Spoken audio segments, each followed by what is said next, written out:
আমরা কোভিড শুনলে ভয় পাই, কিন্তু যাই হোক কোভিড এখনো বাংলায় প্রাইভেটে কে কি করছে আমরা জানি না, তার দায়িত্ব তো আমাদের নয়, তাদের পেশেন্ট দিতে হয়।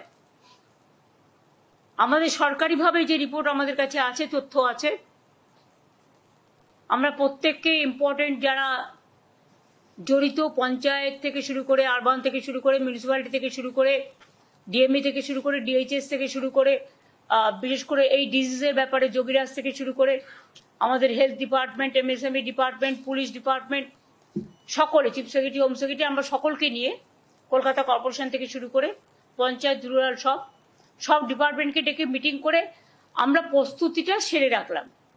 ফার্দার যদি হয়, আমরা আশা করছি ওই প্যান্ডামিক আর হবে না, কারণ WHO অলরেডি বলে দিয়েছে it is not pandemic, it is endemic, এরকম কিছু একটা শুনেছি। I may not be correct, please cross check. কিন্তু আমরা যেটা মনে করি যে সতর্ক আমাদের থাকতে হবে, কোনো প্যানিকই ক্রিয়েট করা নয়। যদি বাই চান্স সেরকম কিছু হয়, আমাদের প্রস্তুতি তৈরি থাকবে, এটা নিয়ে ভয় পাওয়ার কোনো কারণ নেই। কিছু কিছু ক্ষেত্রে যাদের কোমরবিডিটিস আছে, যাদের লাংসের প্রবলেম আছে, চেস্টের প্রবলেম আছে, হার্টের প্রবলেম আছে, বা অন্যান্য নানা রকম প্রবলেম থাকতে পারে, এবং sometimes ageing is also the factor. সর্দি কাশি হলেও আমরা ভাবি, সর্দি কাশি হলেও একটা বুকে কফ জমে থাকলে শ্বাসকষ্ট হয়, যার জন্য নেবুলাইজার করা হয়, করে ওটাকে ক্লিয়ার করা হয়। তারা ডাক্তার দেখান, ট্রিটমেন্ট করুন। সরকার আপনাদের সাথে সবসময় ছিল, আছে, থাকবে। চেষ্টা করুন সরকারি হাসপাতালে চিকিৎসা করার, তাহলে আপনাদের আননেসেসারিলি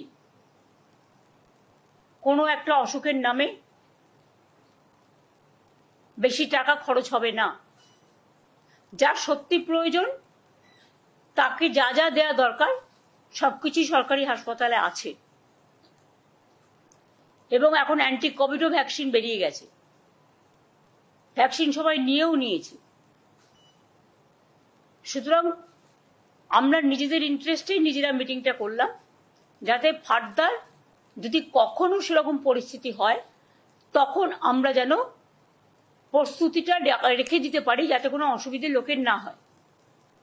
কিন্তু এখনই আমরা এ ব্যাপারে কোনো সিদ্ধান্ত নিচ্ছি না, তার কারণ সেই সিচুয়েশন তৈরি এখনো হয়নি। আর ভারতবর্ষে প্রায় 130 কোটি মানুষ বসবাস করেন, তার মধ্যে মাত্র হাতে গুনে 4-5 হাজারের মতো কেস সারা ভারতবর্ষ জুড়ে হয়েছে, এবং এটা হচ্ছে এক টাইপ অফ ইনফ্লুয়েঞ্জা, এবং এটা একটা কি বলছিলে, অমিক্রন ভাইরাস। এটা আমি যোগীকে বলবো একটু এক্সপ্লেন করে দিতে 2 মিনিট, সুতরাং সবাই ভয় পাবে না। আগে যে করোনা ভাইরাস লাস্ট যে ওয়েভটা বড় ওয়েভ হয়েছে, সেটা ওমিক্রন ভ্যারিয়েন্টের হয়েছে, তারই একটা সাব ভ্যারিয়েন্ট, সেটা একটু অল্প পাল্টে গিয়ে এটা এসছে। এখনো এই ওমিক্রনেরই একটি সাবটাইপ, এবং এখনো অব্দি সেরকম ভ্যারিয়েন্ট অফ কনসার্ন, মানে যেগুলো বিরাট ঘটনা ঘটাতে পারে এরকম ধরনের ভ্যারিয়েন্ট হিসেবে WHO এটাকে রিগার্ড করেনি, একবারও বলেনি যে এটা ভ্যারিয়েন্ট অফ কনসার্ন। তো সাধারণ সর্দি কাশি জ্বরের মতোই এটি হবে, এবং শরীরে দ্রুত এই ওয়েভটা চলে যাওয়ারই আমরা এক্সপেকটেশন রাখছি। তবুও ম্যাডাম যেরকম বলছেন সেরকম ভাবে আমাদের তৈরি থাকার ব্যবস্থা করতে হবে।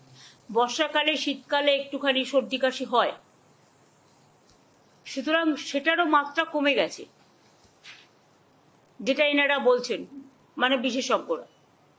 সুতরাং কোভিড নিয়ে এখনই আতঙ্কিত হওয়ার কোনো কারণ নেই, প্যানিকি হওয়ারও কোনো কারণ নেই। স্বাভাবিক অবস্থায় বজায় থাকবে, তবে সতর্কতা অবলম্বন করার জন্য যার যেটুকু করার সেটা তাদের নিজেদের মধ্যেই রাখবে, এইটুকু আর কি। এটা নিয়ে আজকে মিটিং ছিল, এই পর্যন্ত।